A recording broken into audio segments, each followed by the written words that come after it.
1 week ago, Raila Odinga made a post in his Facebook page saying 7 done, now on the 8th.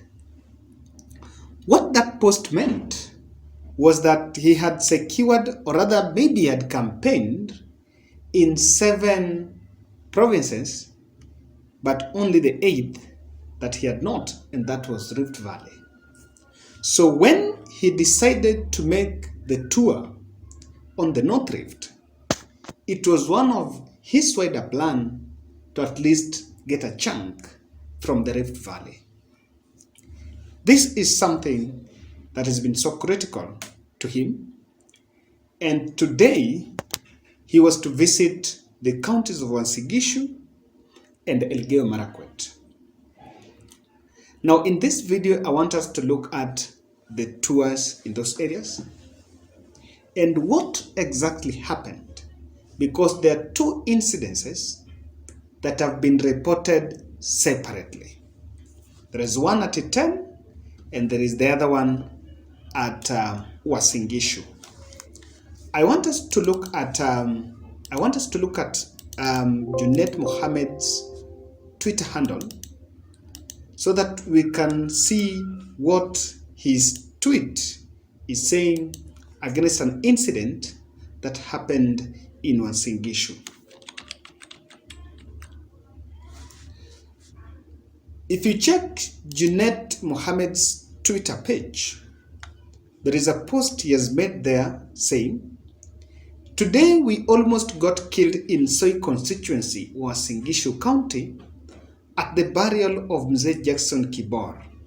Our chopper was completely destroyed and we had to look for alternative means mid-air. Congratulations, Honorable Caleb Kosetan. William Ruto is now happy." Then he posted some close-up photos of the chopper, and of course you can see some cracks in those 3 choppers. Actually, they have in the choppers, and you can see that the choppers are from corporate helicopters. So I think these ones were actually hired. So I've been trying to comb through to find out what exactly happened in this. When Raila landed at where, this is the place that even all other guests that were to attend that burial were to. And if you followed, you realize that Raila Odinga did not arrive at Jackson Kibor's burial, even though it had been announced yesterday that he was going to be there.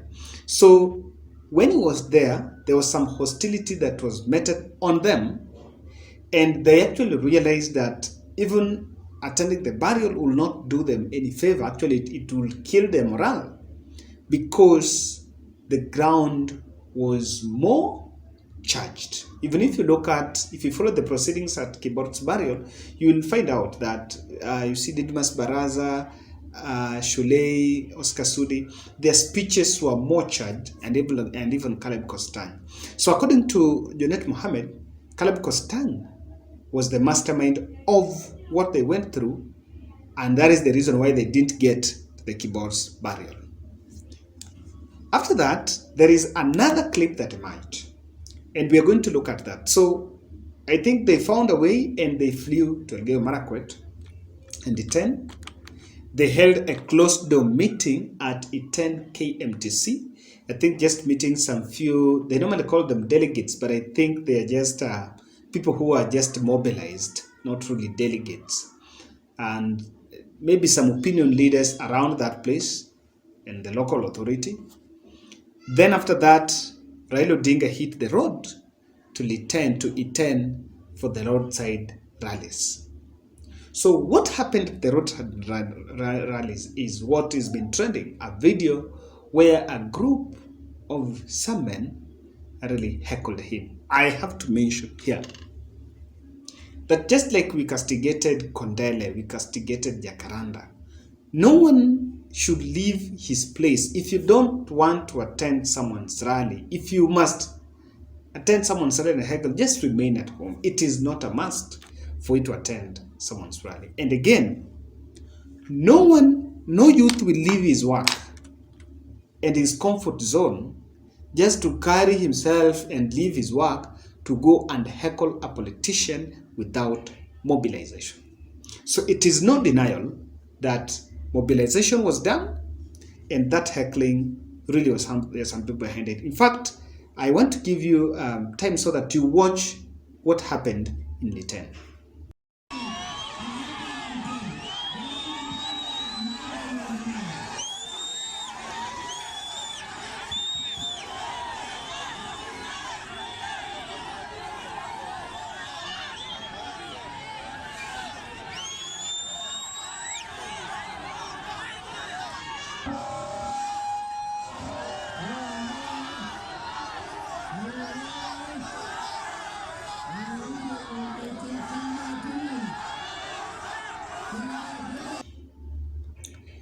And after that, I want to take you to Kipchumba Murkomen's Twitter page. There is something he's posting there, and I think this was already framing what Raila, the fate of Raila's rally in Iten. This is what Kipchumba posted. He shared a photo and said, if my friend Raila Odinga had informed me that he was planning a rally in Iten, Elgeyo Marakwet County, I would have mobilized for him. Sisa sio wadui. Now see the embarrassment he put himself by working with the people who are rejected. Now, according to Kipchumba Murkomen, there was a low turnout, even though this photo was shared at a time when Raila had not even arrived there. But of course, it's politics, so you'll always find out. This photo was shared very early as I think 10. By that time, Raila had not even arrived to this place. So, Kipchumba Murkomen himself was saying first that people who had mobilized for Raila Odinga rejected, and of course, that is why people were not turning out. So this was already preparing or framing what would be the fate of Raila's rally in Elgeyo Marakwet. Now, this is the baseline. Raila's rally was bungled, and he had to cut short his speech. This is because it was the heckling was organized. So we want to face it. Why do you think that someone was sat somewhere and organized somewhere to make sure that Raila is heckled or Raila is embarrassed in Elgeyo Marakwet? That is not the first time he's going there. He's been going there. And the last time he was there, he was really welcomed. Now, ladies and gentlemen, before you go there, kindly, I don't want to forget, kindly like our video, subscribe to our channel, and also click the notification bell. When we publish a video, you will always get the notification. I want us to look at something. One of the reasons why this heckling was really stage managed and it was organized is what Kipchumba Murkomen is saying. That according to him, their leaders, I think Raila Odinga would have approached him and not the other people.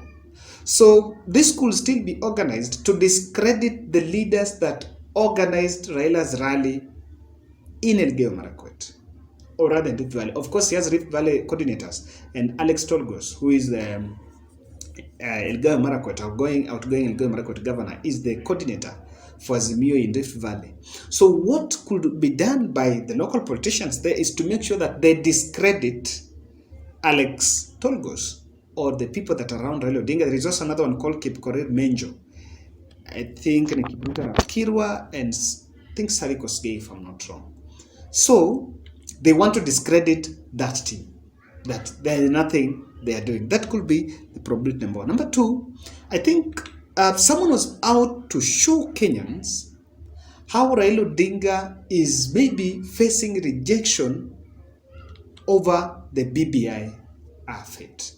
You know, if you look at, I listened to Musalia Mudavadi's press conference in the press conference that Kenya Kwanza had in Lamu, and they were saying that because of the BBI, the two handshake brothers should be avoided like plague, and Kenyans should reject them. So from that is the tone that they want the country to take.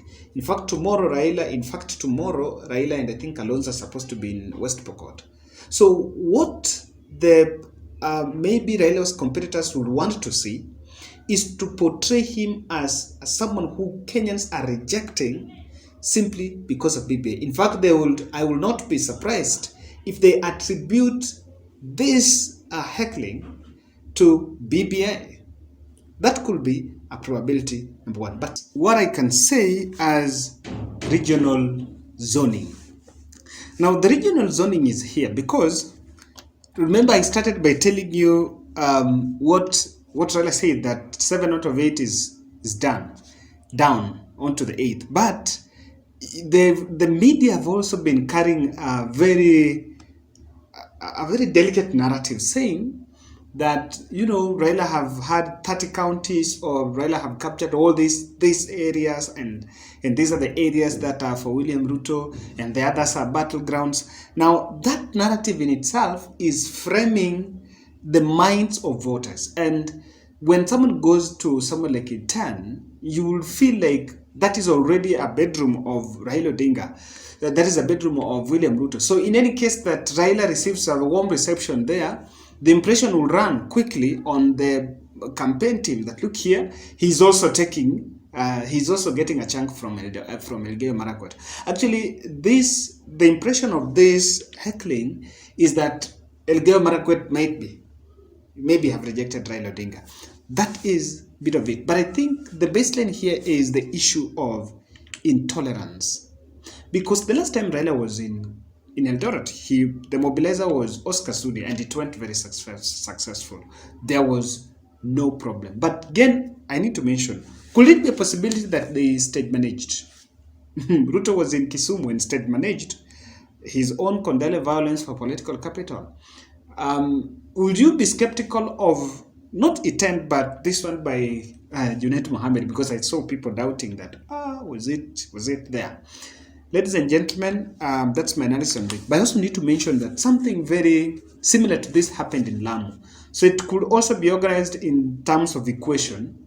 Ruto was addressing a rally in Lamu, and some gentleman, an aspirant, an Azimia aspirant, just drove there and with the branded car, and really caused some commotion.